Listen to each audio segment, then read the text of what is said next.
Bonjour à toutes, bonjour à tous, j'espère que vous allez bien, que la trêve internationale se passe bien pour vous. C'est long, je pense que vous êtes un peu comme moi, que vous êtes impatient de retrouver les Verts, même si ce n'est pas facile cette saison, mais malgré tout, on est pour Saint-Étienne.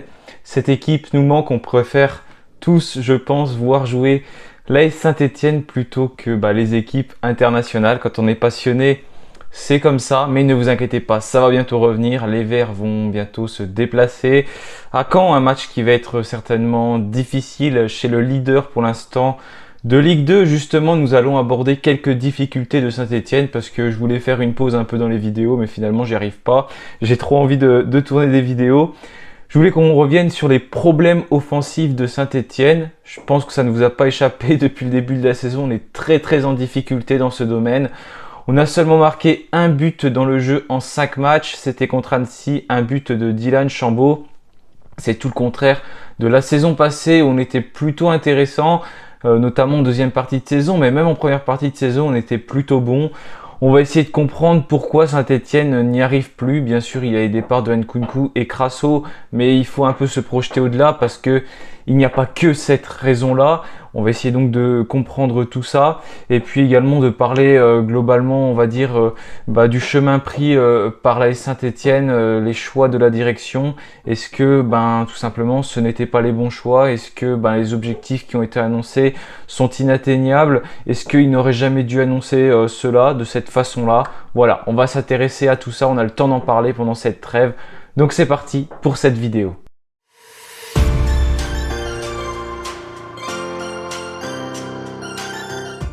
Alors pour l'instant, à Geoffroy Guichard, j'ai relevé une stat intéressante et surtout une stat qui fait peur. Saint-Étienne n'a cadré que 4 tirs dans le jeu en 3 rencontres, donc déjà contre Grenoble. Il y en avait une ou deux de cadrés. Ensuite, contre Quevilly-Rouen, il n'y en a pas eu de cadrés et ça a été également assez difficile contre Valenciennes. Une stat qui fait plutôt très peur. Saint-Étienne n'arrive même pas à cadrer, donc comment voulez-vous marquer?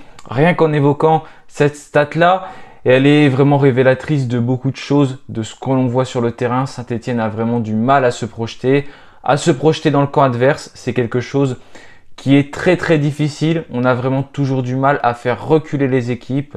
Pire, c'est même nous qui reculons et qui laissons les adversaires venir, qui, je le rappelle, pour l'instant, n'ont pas été non plus des très grandes équipes. Avec tout le respect que j'ai pour ces équipes, parce qu'elles sont pas moins bonnes que nous, hein. Mais en tout cas, on n'a pas affronté des cadors, comme ça sera certainement le cas avec le stade de Malherbe de Caen. Donc pour l'instant, ça c'est quelque chose qui est très difficile pour nous, très dur de se projeter, très dur de construire. Mais pourquoi tout ça? Pourquoi en fait c'est difficile de construire pour nous? J'ai essayé de réfléchir à plusieurs choses. Déjà, ce que j'ai remarqué, c'est qu'on a une équipe qui n'est pas stable. C'est-à-dire qu'on n'a pas tout le temps la même équipe sur le terrain. Ça change beaucoup. C'est différent d'autres équipes. Je parlais de Caen. Par exemple, Caen, déjà depuis la saison dernière, ils ont construit quelque chose et ils ont grosso modo gardé la même ossature. Donc forcément, déjà, tu as des joueurs qui se connaissent, des joueurs qui peuvent bien combiner ensemble, qui ont des automatismes et c'est plus facile pour eux.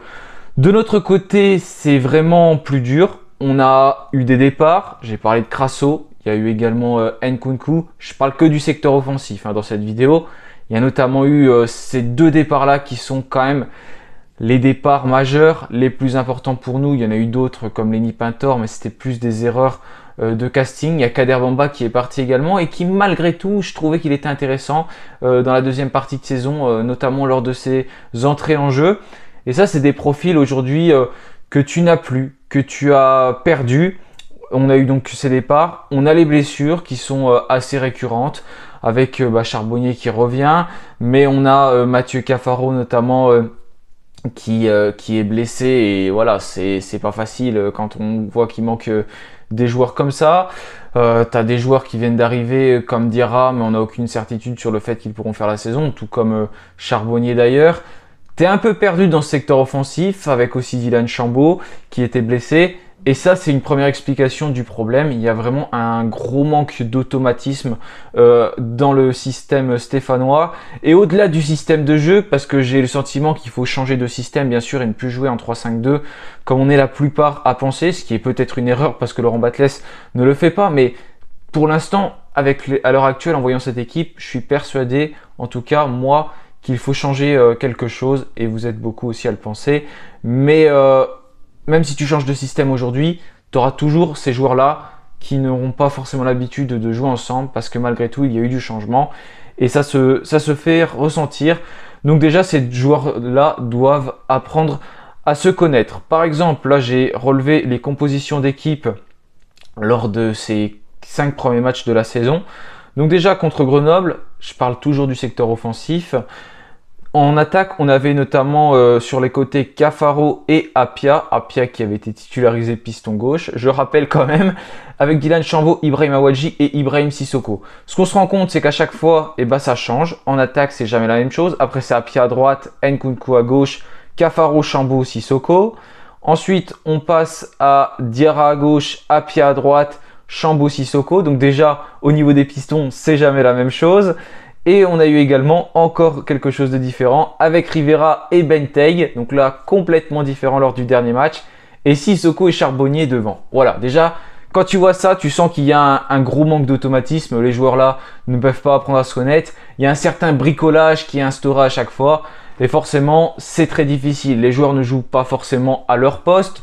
Par exemple, Stéphane Diarra, est-ce que ce sera possible pour lui de vivre une saison pleine? On a beaucoup d'incertitudes déjà sur son état physique parce que c'est quand même un joueur qui n'a jamais fait de saison pleine auparavant. Et aujourd'hui, tu le mets piston contre Annecy, tu le mets milieu plutôt offensif contre Valenciennes. Est-ce que c'est un joueur qui aura la capacité de se mettre en tant que dans ce rôle de piston qui est très énergivore, très difficile, qui peut l'emmener à des blessures potentielles, comme le rôle bien sûr de plus devant, mais c'est pas du tout les mêmes efforts parce qu'il va faire plus de sprint sur le côté. Est-ce que ce joueur-là donc pourra jouer à ce poste, même s'il a été intéressant? Tu n'as pas de certitude sur ce type de joueur-là. Donc voilà, déjà ce que je vois, c'est qu'il y a un certain manque d'automatisme qui mettent en avant tout simplement les problèmes offensifs de l'AS Saint-Etienne.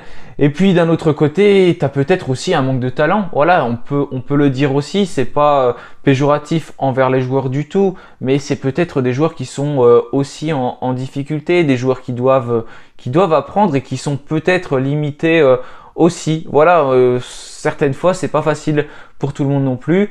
Et là, c'est peut-être le cas pour ces joueurs-là. En tout cas, je n'en ai pas la certitude, bien sûr. Mais on sent globalement une équipe qui ne se connaît pas assez et qui a vraiment du mal. Peut-être qu'il manque aussi de la complémentarité dans les profils. Je parlais tout à l'heure que Laurent Batles changeait beaucoup. Donc forcément, il y a des joueurs qui ne jouent plus. Je n'ai pas parlé de Wadji d'ailleurs, mais Wadji qui est aussi blessé. Et on voit que c'est un profil qui peut manquer parce que c'est le seul qui est capable de prendre la profondeur.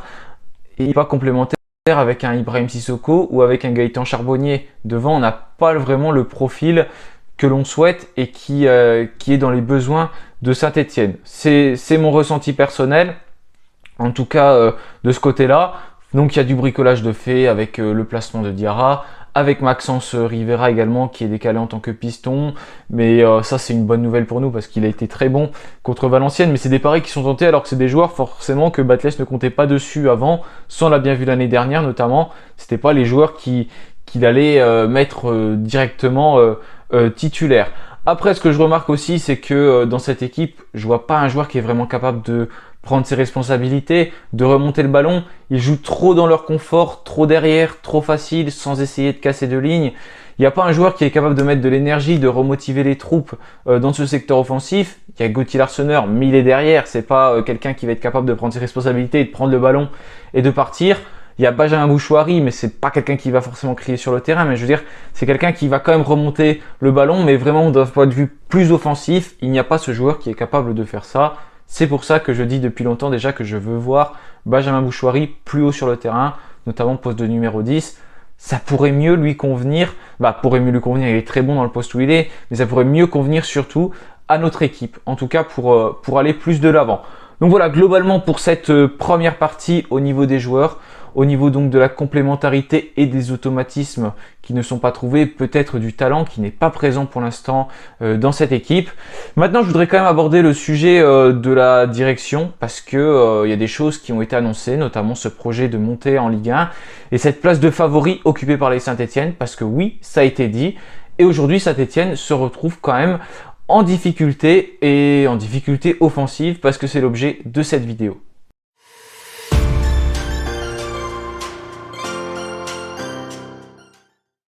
Et oui, il y a eu cette annonce de Saint-Étienne est favori. On se souvient de cette interview de Jean-François Soucas juste avant le premier match de la saison contre Grenoble, où il était tout fier, où il a dit que Nkunku allait rester déjà, voilà, etc., etc.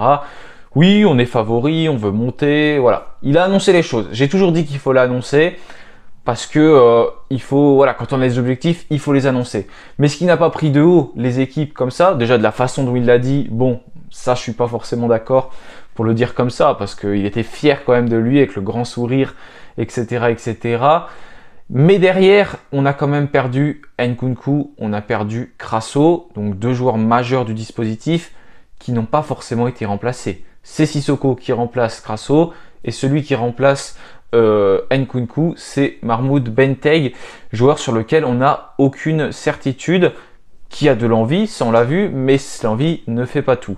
En tout cas, déjà il n'était pas arrivé à ce moment-là, Nkunku était toujours là, mais malgré tout ça, Soucas annonce les ambitions, annonce qu'on est favori. Ça, c'est quelque chose qui n'est pas forcément bon quand on voit la qualité de l'équipe stéphanoise à ce moment-là, parce qu'on avait même, je pense, perdu en niveau par rapport à l'année dernière. Et là, on annonce des ambitions comme ça. Donc déjà, ça met une pression sur les joueurs qui sont là actuellement. Il faut leur mettre une pression parce qu'il faut monter en Ligue 1. Mais là, c'est une pression qui n'est pas annoncée de la meilleure des façons, je trouve. Ça met des tensions encore plus avec les supporters. Parce qu'on sait qu'il faut faire corps avec les supporters tout simplement pour monter en Ligue 1. Il faut que tout le monde soit ensemble. Et là, les supporters, dont moi, regardez, j'ai retenu ça. On a tous en tête cette phrase de Soucas quand il dit qu'on est favori, etc., etc. Donc forcément, ça nous énerve quand on voit que ça se passe mal. Et ça met directement une mauvaise ambiance dans notre équipe et dans tout simplement l'ensemble des supporters, de l'équipe, du staff de Saint-Étienne quand on annonce ce genre de choses-là. Donc ça, c'est quelque chose que je reproche, cette communication. Il y a également Perrin qui nous a longuement évoqué son outil de la data, son outil formidable. Et aujourd'hui, on se rend compte forcément que pour l'instant, cet outil, il n'a pas apporté grand-chose parce que derrière, tu fais venir par exemple Tardieu qui aurait dû déjà venir l'année dernière. Ça, c'est pas la data qui l'a fait venir. Voilà, si Benteg devient ultra fort, c'est super, mais voilà, on ne résout pas tout, bien sûr. Avec la data, on avait même annoncé qu'on avait perdu un poste, qu'on ne l'avait pas remplacé forcément, parce que c'est pas grave. On a la data, il y a un scientifique maintenant, etc., etc. Bref, c'est pas un discours que je valide forcément. Est-ce que les joueurs sont assez impliqués? Est-ce que la direction est assez, assez sévère, stricte avec les joueurs aux entraînements? C'est pareil, on peut se poser des questions quand on voit la condition physique des joueurs, quand on voit les nombreuses absences, parce qu'il y a beaucoup d'absents. Ça s'explique peut-être par des blessures, mais peut-être qu'il y a aussi des joueurs qui ne s'arrachent pas assez. C'est que mon avis personnel parce que je ne sais pas ce qui se passe forcément vraiment au sein du club. Mais en tout cas, je vois quand même beaucoup d'absences, beaucoup de joueurs qui ne semblent pas s'arracher. J'ai l'impression qu'ils jouent avec le frein à main, on le voit de notre propres yeux. Ça, c'est des choses qu'on constate sur le terrain. Donc peut-être qu'on n'est pas assez strict à ce niveau-là. Tout simplement, comme j'avais évoqué, des joueurs qui sont pas assez bons, une équipe qui n'est pas assez forte. Voilà, au-delà du système de jeu, comme j'ai évoqué, je pense qu'on peut changer de système, ça ne changera pas grand-chose parce que c'est tout simplement aux joueurs aussi d'être meilleurs et d'avoir les joueurs essentiels pour occuper chaque poste.